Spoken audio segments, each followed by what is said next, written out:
Hidupku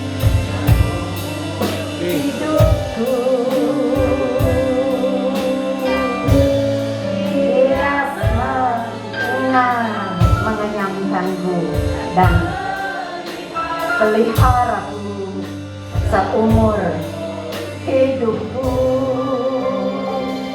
Betapa kami bersyukur ya Tuhan. Engkau adalah Tuhanku yang luar biasa. Engkau memelihara hidup kami sehingga kami boleh ada sebagaimana kami ada. Anugerah-Mu lah yang membuat kami akan menikmati hadirat-Mu ya Bapa. Menikmati pelukan dan kasih-Mu yang begitu besar. Sehingga hari ini kami dikenyangkan bukan karena perkataan seorang manusia, bukan dipuaskan karena seorang manusia, tetapi Engkau sendiri Roh Kudus yang melayani kami, yang memenuhi dan mengenyangkan kami dalam kasih-Mu. Terima kasih Bapa, di dalam satu nama, yaitu nama Tuhan Yesus Kristus. Haleluya. Mari sama-sama kita mau katakan amin, amin, amin. Shalom saudara, puji Tuhan. Iya, syukur tentunya pagi ini, tahun ini, iya, yang pertama kali saya boleh melayani Anda dalam ibadah.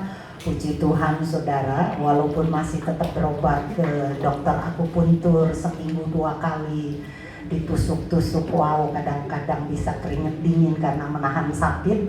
Ya ibu, jarum sekecil itu aja sakit. Iya, karena syarafnya saudara. Kalau Anda pernah sakit gigi, kena ke syaraf tentunya bisa ngerasain. Ya apalagi yang mungkin penyakit syaraf kejepit, itu bisa tahu bagaimana menderitanya saudara. Tapi saya bersyukur hari ini saya boleh bisa berdiri, berjalan, tadi kita bilang gak oleng. Bahkan saya bisa memakai sepatu saudara. Biasanya saya pakai sendal aja sudah menderita. Kadang-kala pakai sendal bisa menahan air mata karena sakitnya bukan main.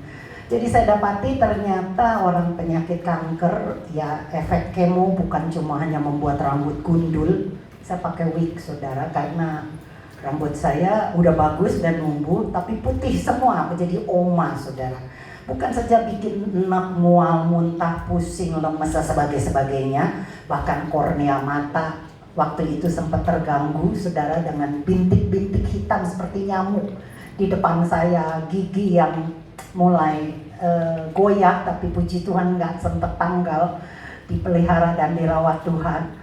Tetapi ternyata efek kemo yang paling menyakitkan buat saya adalah kerusakan syaraf saudara. Jadi syaraf-syaraf kaki, jari-jari khususnya, jadi syaraf tepian namanya, tepian syaraf saudara, di mana ujung-ujung jari, kaki dan tangan itu sakitnya wow. Ya bukan lagi cuma ratusan jarum, patahan jarum saudara yang ada di kaki, tapi kayaknya ribuan saudara, bahkan mungkin jutaan. Sakitnya membuat saya ya yang enggak biasa nangis, kadang-kadang nahan sakit bisa keluar air mata. Tapi puji Tuhan saudara, ya tahun ini saya percaya seperti tema kita tahun ini adalah Tuhan menjadikan segala sesuatu baru. Jangan lupa Wahyu 21 ayat 5. Yang saya percaya tema ini bukan menjadi tema saya ya, tapi juga Anda nikmati bahwa segala sesuatu Tuhan jadikan baru. Amin saudara. Dan saudara, ya dalam kehidupan kita memang tidak ada yang bisa menduga apa yang terjadi dalam hidup kita saudara. Tapi saya percaya sesuatu yang baru, yang pasti lebih baik, yang lebih luar biasa itu Tuhan sediakan. Amin saudara. Amin. Nah, saya teringat akan kehidupan bangsa Israel. Tentunya mereka mengalami yang namanya naik turun saudara, sama seperti Anda dan saya. Kita mungkin hari ini ada sebagian Anda ada di gunung-gunung, lagi tinggi, saudara. Wah, karir tinggi, ekonomi tinggi, rumah tinggi, saudara. Kalau punya lantai, tinggal di lantai tinggi. Maksud saya rumah tangganya nggak bermasalah, suami istri baik-baik. Jadi rumah tangganya lagi nanjak tinggi, menikmati berkat. Tapi juga nggak dipungkiri mungkin ada yang ada di dalam lembah. Ya, lembah kekelaman, lembah air mata, lembah kesakitan, penderitaan, dan sebagainya. Nah, bangsa Israel kalau kita pelajari ada 3 lembah, tapi hari ini saya mau ajar Anda dalam satu lembah yang kita kenal namanya lembah Akor. Apa itu lembah Akor? Nah, lihat saudara ya, Yosua 7 ayat 24 sampai 26. Izinkan saya berdiri dan duduk selama saya melayani, karena waktu dulu saya sempat berkeras melayani ya satu rumah. Dalam ucapan syukur saya berdiri, tidak mau duduk. Pulangnya dan esoknya nggak bisa bangun karena kaki saya bengkaknya bukan main. Jadi izinkan saya, nanti saya duduk, saya berdiri, saudara, amin ya. Ya, Yosua 7 ayat 24 sampai 26 dikatakan begini, saudara. Kemudian Yosua beserta seluruh Israel mengambil Akan bin Serah dan perak jubah dan emas sebatang itu. Anak-anaknya laki-laki dan perempuan, lembunya, keledainya dan kambing dombanya, kemahnya dan segala kepunyaannya. Lalu semuanya itu dibawa ke lembah Akor. Terus ayat 26-nya. Berkatalah Yosua, seperti engkau mencelakakan kami, maka Tuhan pun mencelakakan engkau pada hari ini. Lalu seluruh Israel melontari dia dengan batu, semuanya itu dibakar dengan api dan dilempari dengan batu. Nah, saudara, ya dikatakan saudara, ini sebuah kisah yang saya percaya mungkin Anda sudah pernah membaca dan mungkin sudah sering mendengar. Bagaimana kisah ini, saudara, dimulai dari bangsa Israel yang waktu itu berperang ya dan menduduki kota Yeriko. Kota Yeriko adalah kota yang besar, saudara. Ya, kita bagaimana telah tahu Tuhan mengalahkan, yang membantu bangsa Israel untuk mengalahkan musuhnya dengan menghancurkan, merobohkan tembok Yeriko. Tentunya kita ingat kisah itu. Pada waktu itu, saudara, mereka harus kembali berperang, menduduki atau memasuki sebuah kota yang lebih kecil dari kota Yeriko, saudara. Yaitu namanya kota Ai. Ya, kotanya kecil, tidak sebesar kota Yeriko. Maka, saudara, mati, nggak bisa. Iya, nggak bisa ya. Iya, maka kemudian saudara, mereka berkata nggak usah seluruh pasukan. Kotanya lebih kecil, Yeriko yang besar aja kita bisa duduki. Cukup 2.000 sampai 3.000 saja untuk berperang dan kita akan pasti menang. Tapi kita membaca kisahnya, ternyata bangsa Israel sudah kecelek, kalah total. Dan pada saat itu Yosua sebagai pemimpin, saudara, syok banget. Bagaimana mungkin Tuhan? Tuhan yang memerintahkan, Tuhan yang menyuruh kami berperang menduduki kota-kota musuh. Sekarang kok mengalami kekalahan? Dan saudara, apa yang terjadi? Kemudian Tuhan memberitahu bahwa ada dosa di antaramu, yaitu mereka atau tanda petik seseorang yang mengambil barang-barang yang dikhususkan. Bahasa kasarnya, ada yang mencuri di bangsa kamu. Akhirnya saudara, dipanggillah suku-suku, dan kemudian dari suku itu kaum, dari kaum saudara keluarga, ya. Maka kemudian lihat Yosua 7 ayat ke-18. Yosua 7 ayat 18. Ketika disuruhnya keluarga orang itu tampil ke muka seorang demi seorang, maka didapatilah Akan bin Karmi bin Sabdi bin Serah dari suku Yehuda. Dari suku Yehuda. Kita tahu bangsa Israel ada 12 suku. Tapi suku itu diperkecil menjadi kaum. Dan kaumnya itu kaum Serah. Serah itu terlalu banyak, saudara. Diperkecil lagi untuk mengetahui siapa pencurinya, bukan dari kaum tapi keluarga. Ya, keluarga demi keluarga dipanggil, terakhir saudara diketahui bahwa keluarga siapa, saudara? Akan bin Karmi bin Sabdi bin Serah dari suku Yehuda. Itu adalah pencurinya. Dia mengambil barang-barang yang dikhususkan oleh Tuhan, saudara. Yang sebetulnya barang itu nggak boleh dimiliki. Ya, Tuhan memberikan kekayaan yang luar biasa, jarahan dari musuh, tapi ada barang-barang yang dikhususkan untuk Tuhan. Nah, ini si Akan nih rakus. Ya, serakah, saudara. Dia ambil, saudara, tadi kita baca bagaimana dia ambil jubah, dia ambil emas dan sebagainya, saudara, disimpan di kemahnya. Apa yang terjadi, saudara? Kemudian diketahui bahwa si Akan itu pencuri, maka kemudian tadi kita baca, dibawalah mereka ke lembah Akor, saudara. Dan kemudian mereka, saudara, dilempari dengan batu, saudara, dibakar dengan api sampai seluruh keluarga itu mati, saudara. Bukan cuma keluarga dia, tapi Anda lihat bagaimana tadi kan ayat sebelumnya, bagaimana lembunya, yang pegawainya, saudara, semua itu, ya, anak-anaknya, keledainya, kambingnya, dan segala kepunyaannya dibawa ke lembah Akor. Di lembah Akorlah orang berkata, kamu membuat masalah. Maka lembah Akor itu dikenal sebagai lembah trouble, lembah masalah, lembah kesulitan, lembah duka cita, lembah air mata. Lihat Yosua 7 ayat 26-nya, saudara, ayat 26.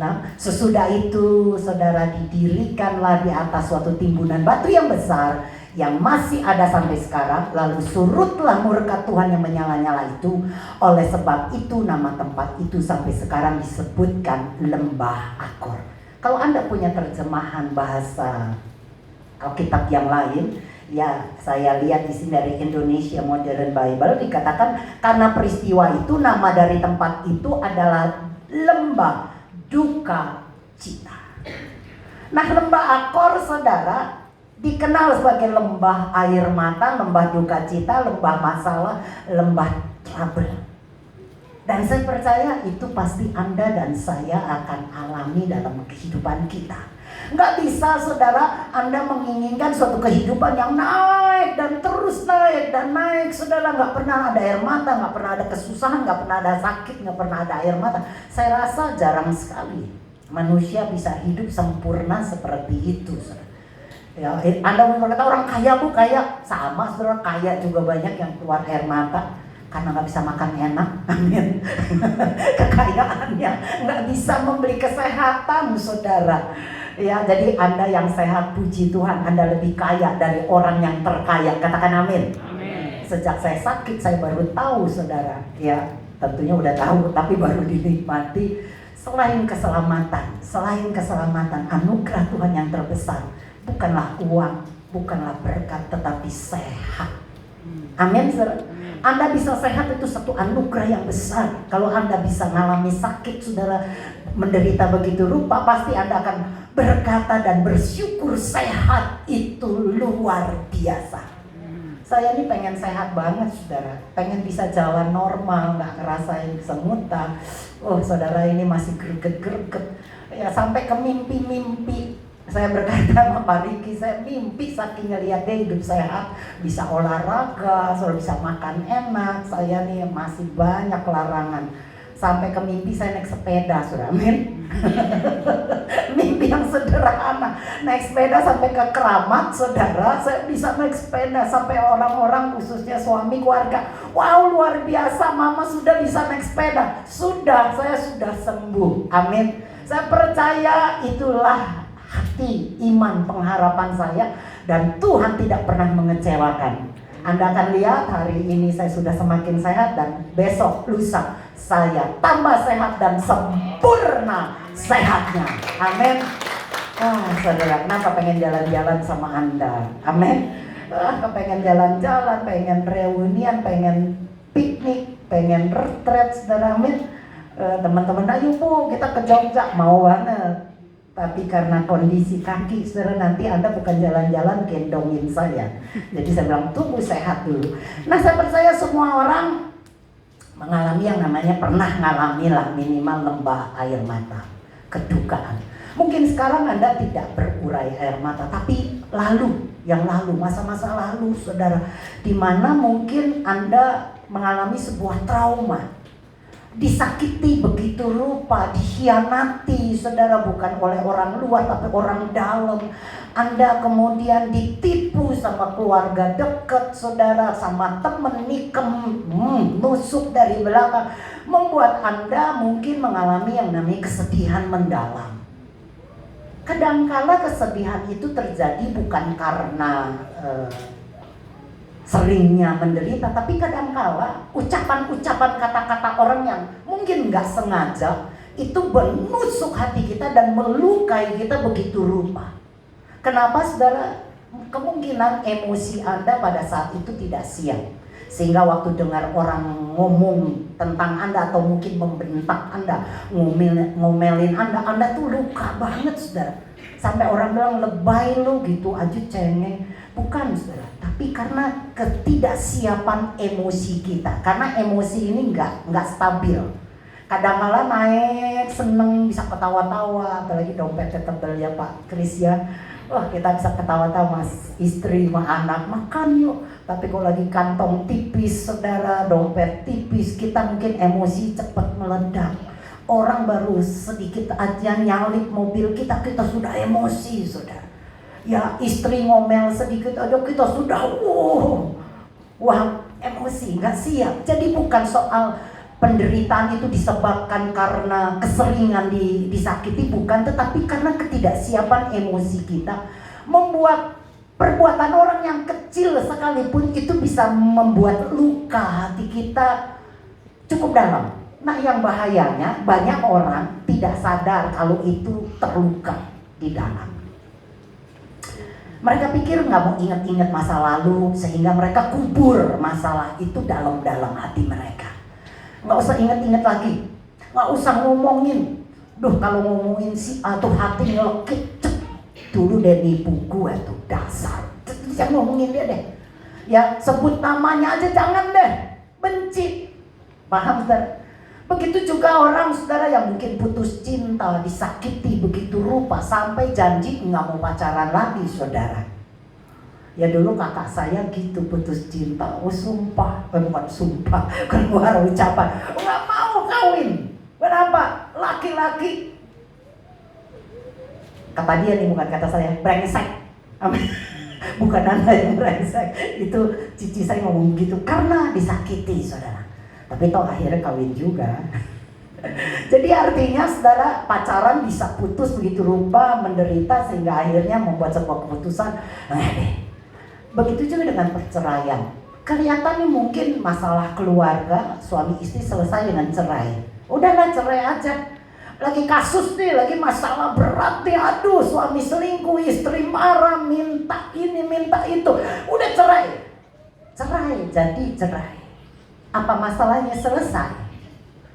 Itu harus dipertanyakan. Saya bolak-balik dulu ya Pak Riki ya, udah mau minta cerai, saudara. Bolak-balik. Enggak. Ngaku. Bukan menceritakan ya Pak. Jangan pergi Pak Riki. Dia mau menghilang. Tapi saya berpikir ulang, apakah dengan perceraian masalah keluarga selesai? Kadang-kadang enggak selesai. Bahkan menurut saya menambah luka. Karena saya temukan orang yang bercerai masih punya dendamnya bukan main. Satu keluarga saya diajak pelayanan dulu, mesti sehat, saya ke pelayanan ke daerah jauh, saudara ya. Saya temukan suami istri yang masih serumah, tapi udah nggak ngomong, saudara. Saya konselingin, tanya udah berapa lama? Udah berpuluh-puluh tahun, sampai mati juga gua nggak mau damai. Itu kata istrinya, saudara. Saya temukan suami juga sama. Oh bu, sampai gua di lubang kubur biar istri gua nggak bisa lihat. Buset, saudara, betul saudara. Ada orang yang mungkin serumah masih bisa disebut suami istri, tapi sebetulnya sudah mengalami kepahitan begitu rupa. usah jauh-jauh, papa mama saya saja masih serumah, sudah, tapi udah pisah kamar. Mama saya di depan, papa saya di belakang, dan nggak ngomong, nggak bicara. Kalau papa mau makan, saya yang dipanggil. Bilangin papa, sayur sudah matang. Pak makan. Papa saya nggak suka sayur, dia buang sayurnya. Bilangin mama lu, gua nggak doyan. Jadi bolak saudara, ke papa, ke mama, ke papa, dan itu terus, itu cukup melukai perasaan anak loh saudara. Ya coba waktu itu kan saya nggak ngerti, cuma rasanya aduh sedih banget saudara. Masih serumah tapi tidak bicara. Tapi ajaibnya Tuhan lah. Pada waktu papa saya dapat sakit, dia dipaksa, didesak terima Yesus. Roh Kudus bekerja, dia mengalami pertobatan, saudara, perubahan, dia bisa berdoa, dia bisa mengikuti ibadah, dan saudara, dia bisa berdamai dengan mama saya yang udah puluhan tahun, nggak tahu berapa puluh tahun nggak bicara. Dan sampai hidupnya, di akhir hidupnya, saudara bisa nikmati masa bulan madu, bisa pergi ke Eropa, bisa pergi, saudara, berjalan-jalan, tuntunan, amin, tuntunan saudara.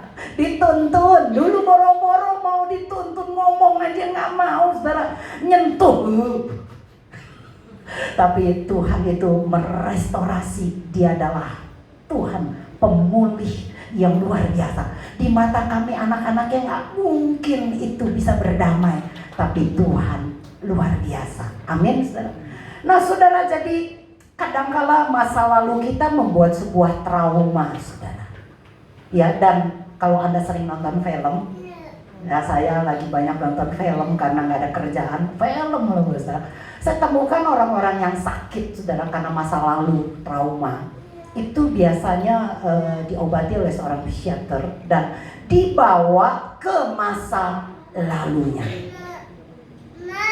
Karena didapati orang menguburkan kesedihan itu dalam-dalam di hatinya, tapi tidak sembuh sebetulnya. Dia di dalamnya, kalau orang bilang ngerengkel, sudah rasanya belum bisa ngampuni, belum bisa free, belum bisa bebas. Kelihatannya normal, tapi sebetulnya di dalam ada bisul yang begitu gede, yang begitu besar, yang meluka, yang bernanah, dan orang nggak tahu karena ngelihat dia tersenyum, tertawa, tapi sebetulnya hatinya menangis dan butuh kebebasan. Nah dalam film-film itu kalau Anda nonton, saudara, bagaimana seorang psikiater itu membuat dia tidur dan kemudian dibawa ke masa-masa yang dimana dia disakiti. Dan kemudian ya namanya film, saudara, disembuhkan. Saya percaya kita punya sutradara film di atas segala film, amin.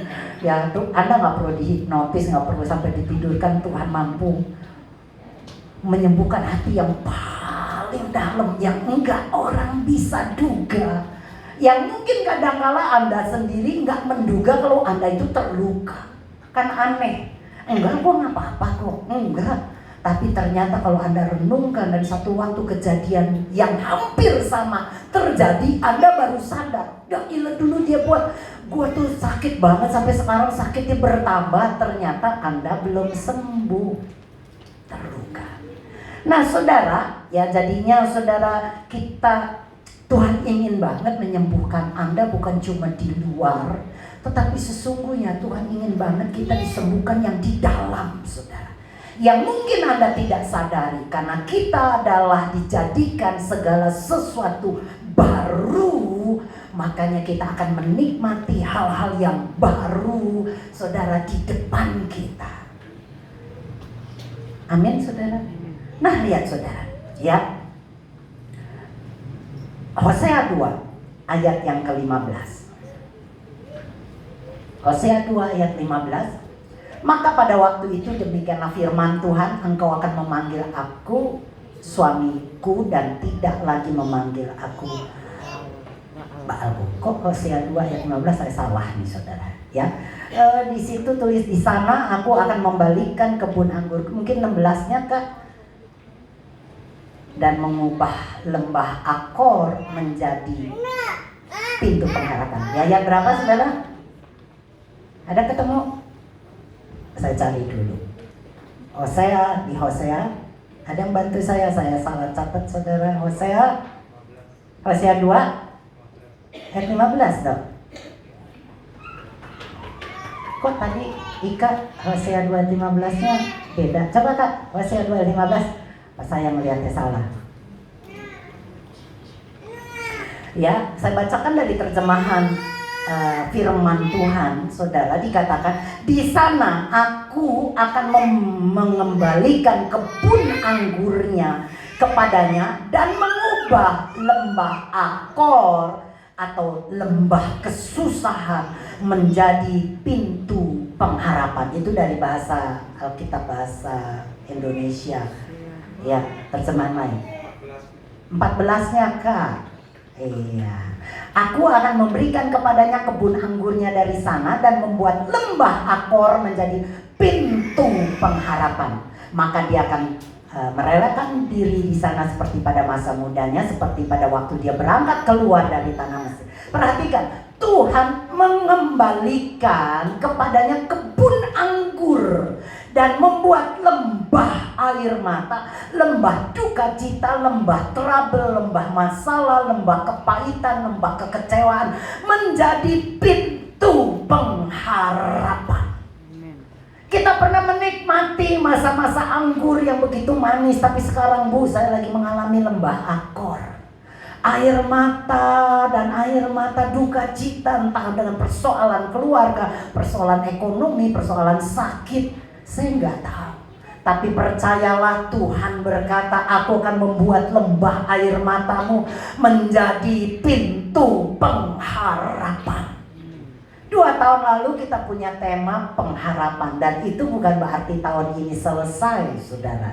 Tema itu berkepanjangan, amin. Dan saya percaya apa yang Tuhan beri kepada saya sebuah visi. Tahun ini masuki tahun pengharapan, tahun ini masuki tahun segala sesuatu dibuat baru. Bukan asal-asalan, saudara.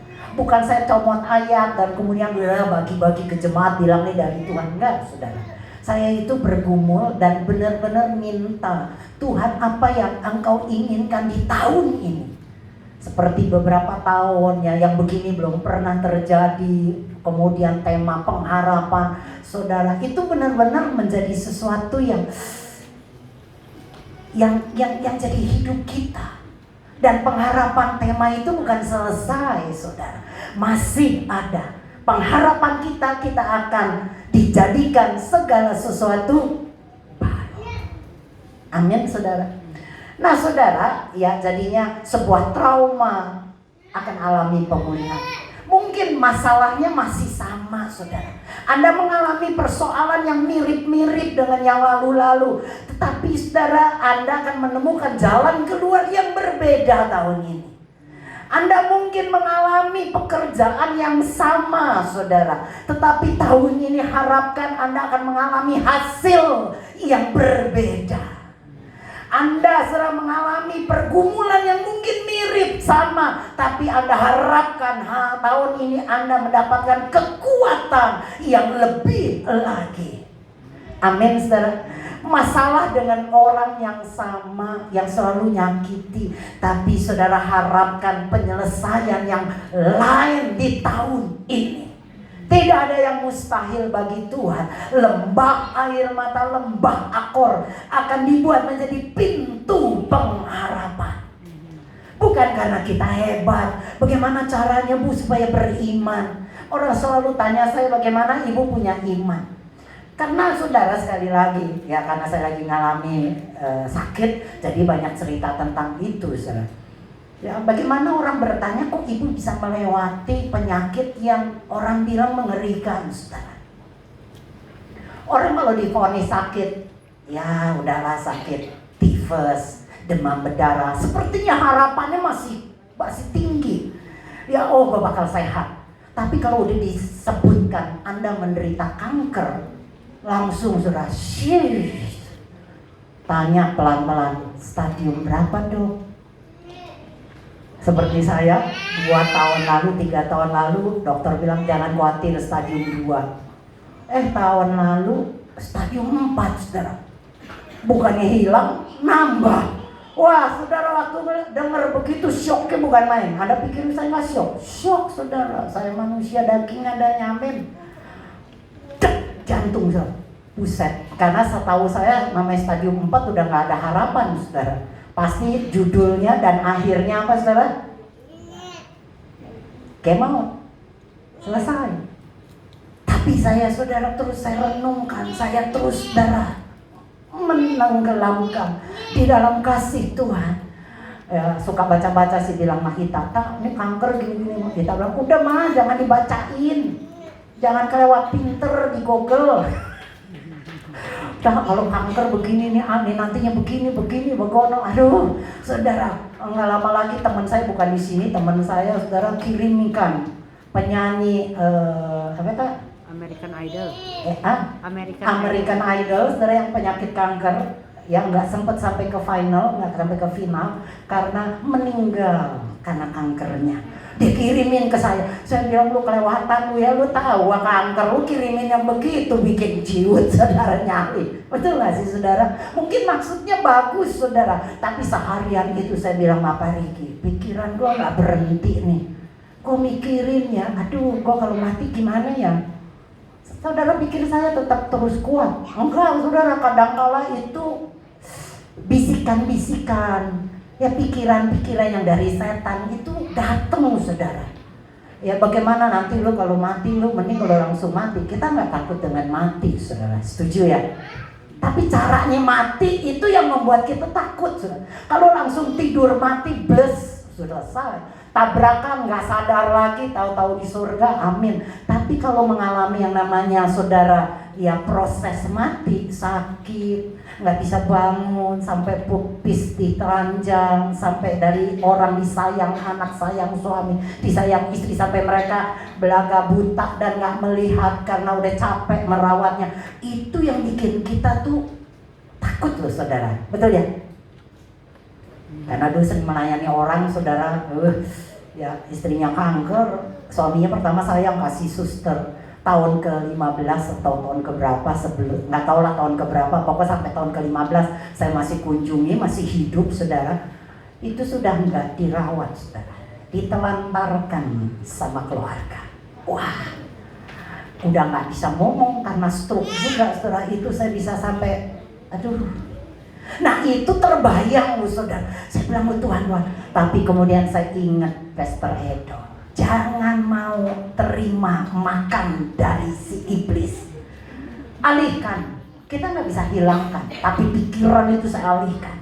Saya nggak mau lagi saya delete, saudara, pesen-pesennya. Udah pokoknya yang serem-serem saya mulai tenggelamkan di dalam kabar baik. Saya terus tenggelamkan di dalam pengharapan. Saya bergumul dan terus, ya saudara, membaca firman. Terus saya bernyanyi terus, saudara, sampai saya tertidur, bangun mulai lagi, sampai akhirnya pikiran itu lenyap.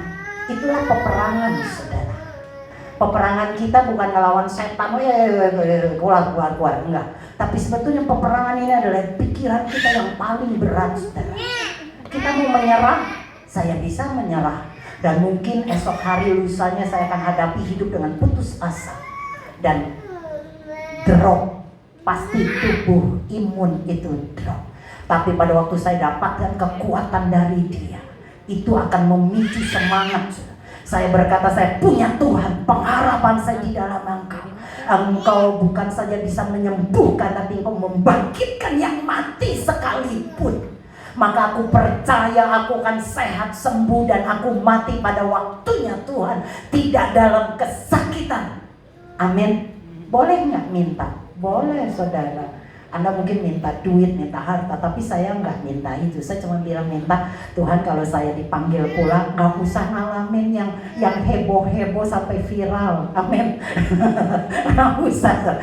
Didapati dengan tenang, telah meninggalkan dunia yang fana. Amin, saudara. Walaupun mungkin banyak orang tulis begitu, matinya meronta-ronta, saudara. Tapi kita mengharapkan kita boleh dalam restnya Tuhan. Nah, saudara, bukan dengan kekuatan kita, karena sekali lagi kalau Anda andalkan dirimu, nggak akan bisa sama. Kita tahun ini akan jadi beda. Persoalannya sama, tapi beda. Pergumulannya sama tapi beda. Pekerjaannya sama tapi beda. Orangnya sama tapi beda. Dan kita mengharapkan bukan cuma beda, tapi lebih baik dan lebih luar biasa. Karena dasar kita bukanlah kekuatan kita, diri kita, tapi kita di dalam dasar yang kokoh, yaitu di dalam Kristus Yesus. Kenapa kita bisa begitu yakin, Bu? Lihat, ya, saudara, lihat, saudara. 2 Korintus 5 ayat ke-17. Ini ayat yang sering dibahas sama Pastor Edo, dan ini menjadi sebuah ayat yang berdampingan dengan Wahyu 21, saudara. Kenapa kita akan menjadi segala sesuatu baru? Lihat, saudara. Jadi siapa yang ada di dalam Kristus, ia adalah ciptaan baru. Yang lama sudah berlalu, sesungguhnya yang baru sudah datang. Saudara, yang lama, pikiran lama, pergumulan lama, masalah lama, orang yang sama, yang membuat sakit kita masih sama. Tapi saudara, itu sudah berlalu. Kita adalah ciptaan yang baru. Bukan dibuat masalahnya saudara jadi selesai. Masalahnya mungkin masih ada, orangnya masih ada, saudara. Pekerjaannya masih ada, tetapi yang dibuat baru sebetulnya adalah pikiran kita. Pikiran kita yang diciptakan baru, yang dibaharui, sehingga Anda akan memandang Tuhan bukan dari sudut pandang Anda, tapi dari sudut pandang Bapa.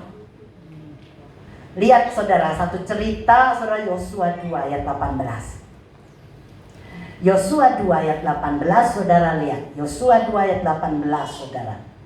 Sesungguhnya apabila kamu memasuki negeri ini, haruslah tali dari benang kirmisi ini kau ikatkan pada jendela tempat engkau menurunkan kami dan ayahmu serta ibumu, saudara-saudaramu serta seluruh kaum keluargamu kau kumpulkan di rumahmu. Inilah cerita tentang Rahab.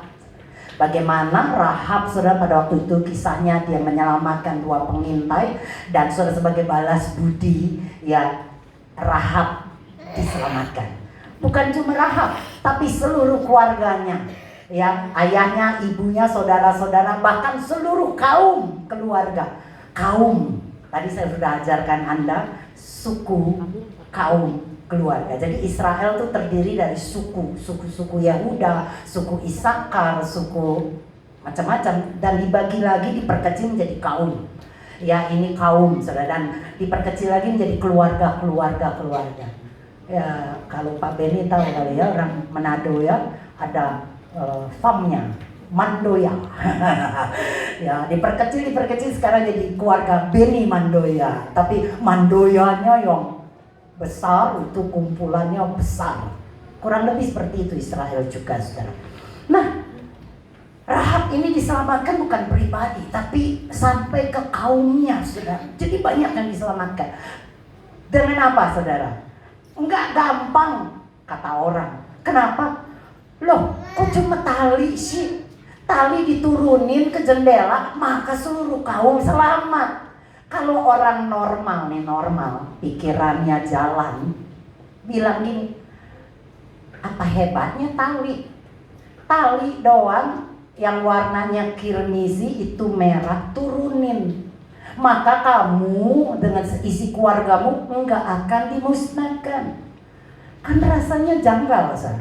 Mestinya kan kalau selamat ngumpet di bunker, bikin terowongan, ya, ngumpet di jendela, ngumpet di kolong, atau kita lawan perang, ya, pokoknya ada datang musuh kita tembakin. Enggak, Sar, cuma turunin tali. Yang menurut saya tuh, kok bisa gitu sih? Kok tali bisa nyelamatin sih?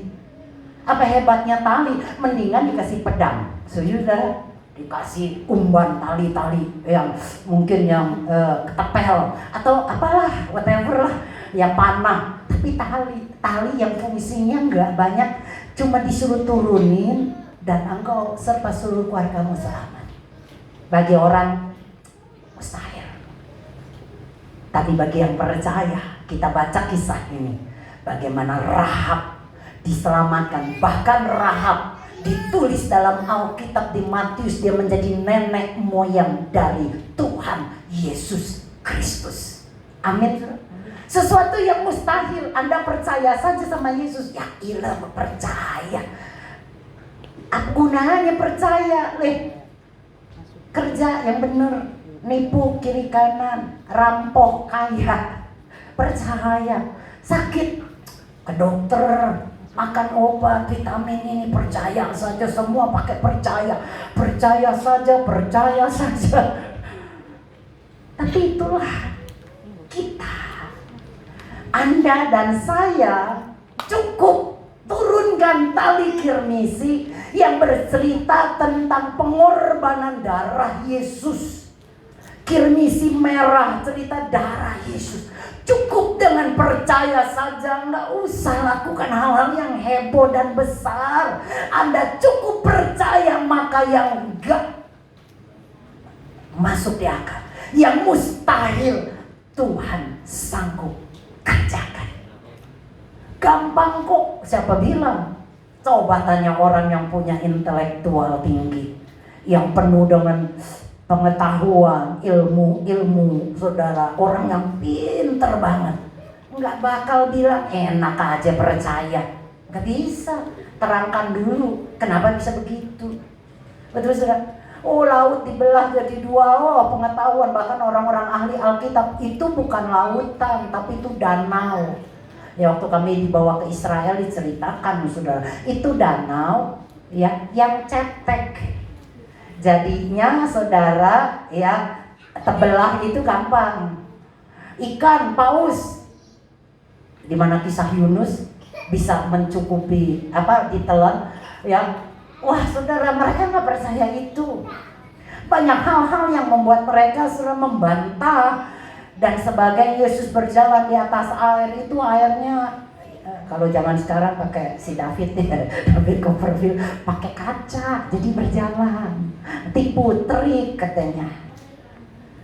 Susah percaya saudara, karena nggak bisa dijelaskan dengan sains, nggak bisa dijelaskan dengan akal budi kita. Bagaimana bisa membelah laut, bagaimana bisa berjalan di atas badai, bagaimana bisa memberi makan 5.000 dengan cuma 2 roti, nggak bisa. Lu punya duit cuma 10.000 bisa bertahan 1 bulan, dari mana? Nggak tahu saudara. Tapi saya beritahu ada banyak kesaksian orang bisa bertahan hidup dengan sedikit duit di tangannya, karena Tuhan mampu memberikan burung gagak dan roti mana. Dan di tetanggalah yang ada sunatan, ada tetanggalah yang kawinan, ada tetanggalah yang hajatan, itu tiap hari ada aja makanan. Percaya saudara? Gak usah pikirin metodenya, bagaimana Tuhan menolong, gak tahu. Pokoknya ulurkan aja tali kirmisimu, percayamu pada darahnya, selesai. Gampang tapi susah. Susah tapi gampang. Amin saudara. Nah, untuk itu saudara, ya kita punya pengharapan tahun ini adalah sesuatu yang baru, bukan dari kita tapi percaya. Kok bisa? Lihat 2 Korintus 5 ayat 18-nya. Kenapa kita bisa berbeda di tahun ini dibandingkan dengan yang lalu-lalu, Bu? Ya kenapa? Saudara lihat 2 Korintus 5 ayat 18. Dan semuanya ini dari Tuhan, yang dengan perantaraan Kristus telah mendamaikan kita dengan dirinya, dan yang telah mempercayakan pelayanan pendamaian itu kepada kami. Next, 19. Sebab Tuhan mendamaikan dunia dengan dirinya oleh Kristus dengan tidak memperhitungkan pelanggaran mereka. Catat, tidak memperhitungkan pelanggaran mereka.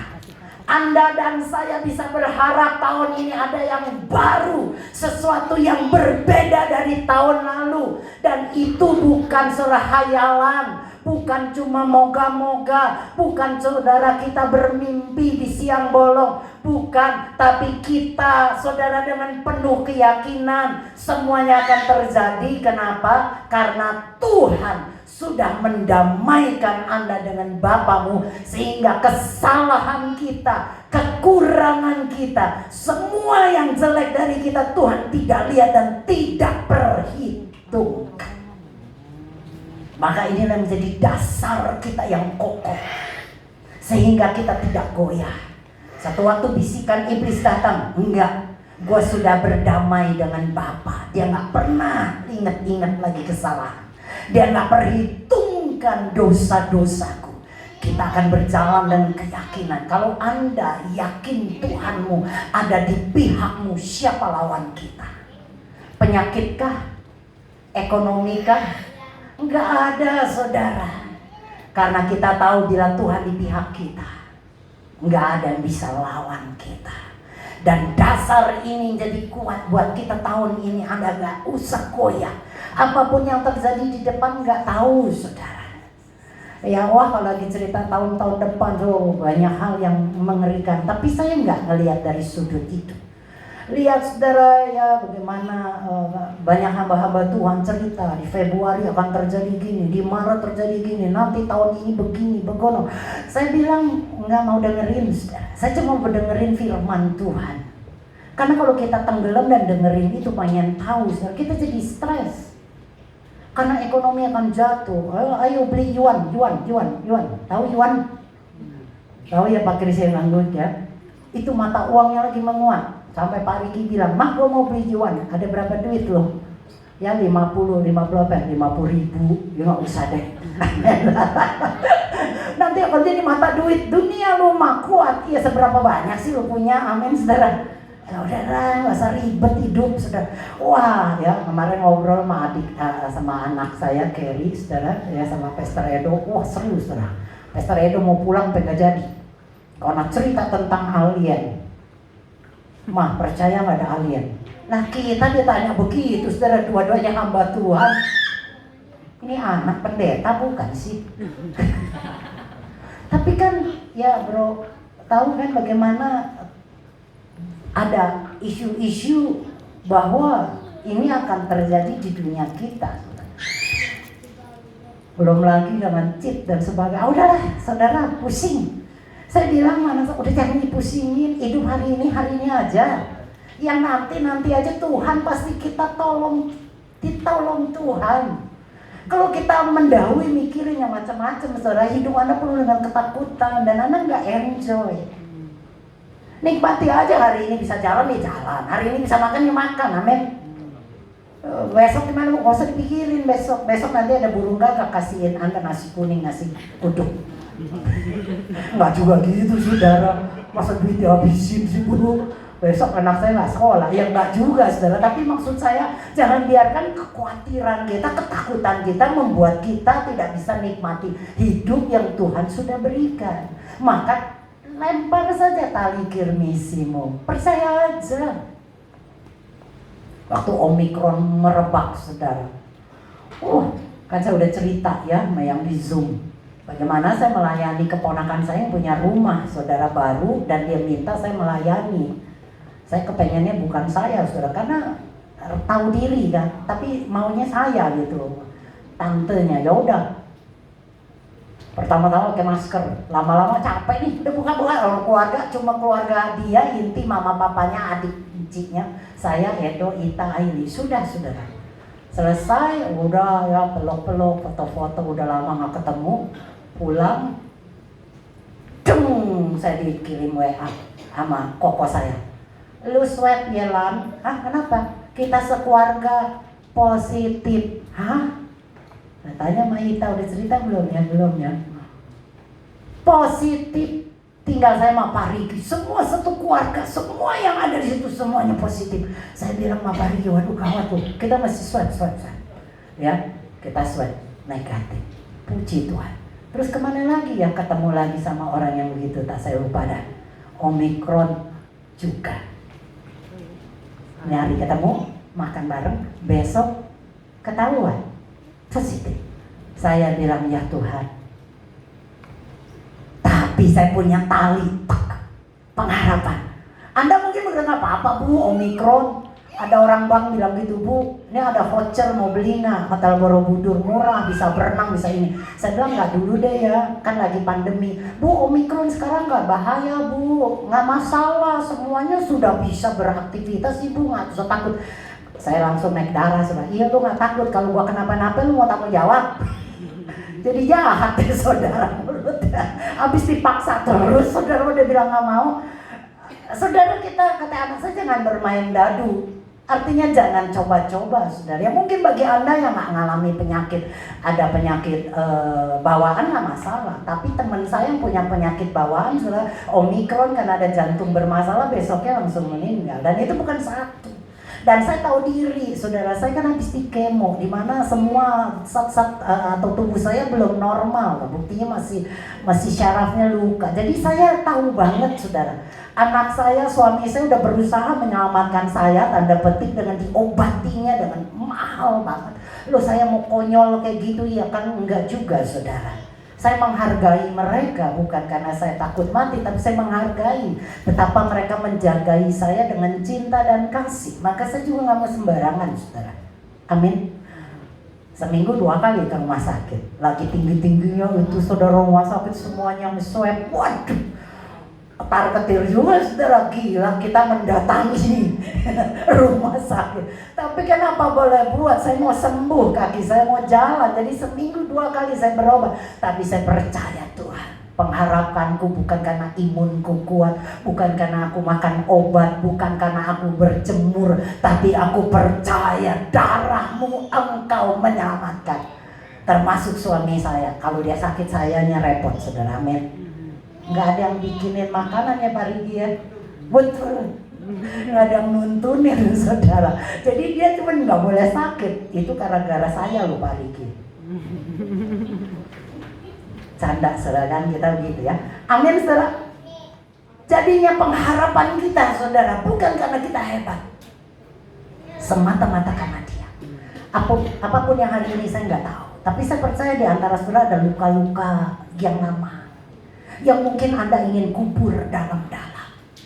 Kalau diingatkan rasanya Anda nggak mau lagi nginget-nginget itu karena itu luka, Bu. Udahlah, jangan ingat-ingat. Betul, saudara, tapi pemulihan Tuhan bukan cuma membuat engkau lupa, tapi engkau disembuhkan. Seperti saudara kena lebah, sengat lebah. Itu waktu dia gigit kita sakit, saudara. Tapi kalau sengatnya diangkat, enggak lagi membuat kita itu sakit. Jadi kalau kita sudah disembuhkan, mau cerita apapun tentang orang itu, nginget peristiwa yang lama apapun, udah gak ada lagi luka. Dulu kalau setiap saya ingat suatu kejadian yang nyakitin, misalnya saya pakai baju yang warna kuning, dan waktu warna kuning itu, baju itu, saya mengalami, aduh saudara, yang stres berat. Sehingga waktu saya lihat baju itu langsung kepikir, gak mau pakai, simpen. Tapi waktu disembuhkan, saya ngelihat itu tidak masalah. Anda paham gak? Dari contoh yang ringan, saudara. Dulu ketemu orang itu, saudara, rasanya ya dengerin namanya padahal bukan itu, tapi namanya mirip, saudara. Mirip dengan orang yang kita benci, mirip. Kita sudah langsung keingetan dan langsung ingatnya ke dia, padahal lagi cerita ke sini. Tapi sekarang nggak usah ke sini tektok, nginget dia pun sudah nggak masalah. Itu yang Tuhan inginkan kita tahun ini. Disembuhkan, dibuat baru, bukan persoalan yang, ya saudara, persoalan yang ini, tapi persoalan yang sama, tapi cara kita yang berbeda, saudara. Menangani semua apapun dalam hidupmu itu berbeda karena kita tidak lagi diperhitungkan kesalahan kita. Amin. Ayat terakhir, saudara. Filipi 4 ayat 8. Filipi 4 ayat 8. Jadi akhirnya saudara-saudara, semua yang benar, semua yang mulia, semua yang adil, semua yang suci, semua yang manis, semua yang sedap didengar, semua yang disebut kebajikan dan patut dipuji, pikirkanlah semuanya itu. Kata-kata pikirkanlah ini, saudara, ini menarik. Kalau dari ngambil akar-akar katanya, itu adalah pengharapan, elpis, saudara. Tetapi juga mempunyai pengertian mengumpulkan. Jadi saudara, pikirkanlah itu artinya kumpulkan semua yang manis, semua yang benar, semua yang sedap, semua yang disebut kebajikan, semua yang patut dipuji, kumpulkan dalam pikiranmu. Maka engkau akan alami sebuah perubahan ciptaan yang baru, dengan pikiran yang baru, dengan sudut pandang yang baru, dengan pola hidup yang baru, karena semua dimulai dari pikiran. Saya berdoa agar Anda sungguh menikmati kasih Tuhan yang luar biasa di tahun ini. Sesuatu yang baru. Tuhan sanggup. Khususnya di dalam hati kita, luka batin kita. Yang mungkin orang lain gak tahu. Tapi Tuhan sanggup pulihkan. Amin. Tutup Alkitab Anda, handphone Anda. Puji Tuhan ya kita. Boleh kita nyanyi satu lagu saja. Oleh kuasa darah-Mu kita dijadikan ciptaan baru. Saya berdoa agar Anda yang hari ini entah punya masalah dengan luka di hatimu. Mungkin kau dilukai dengan perbuatan suamimu di waktu lalu. Kelihatannya kecil sederhana, tapi itu membekas di hatimu. Atau mungkin omelan dari istrimu yang membekas di hatimu dan pikiranmu. Apapun juga anak-anak yang mungkin perbuatan orang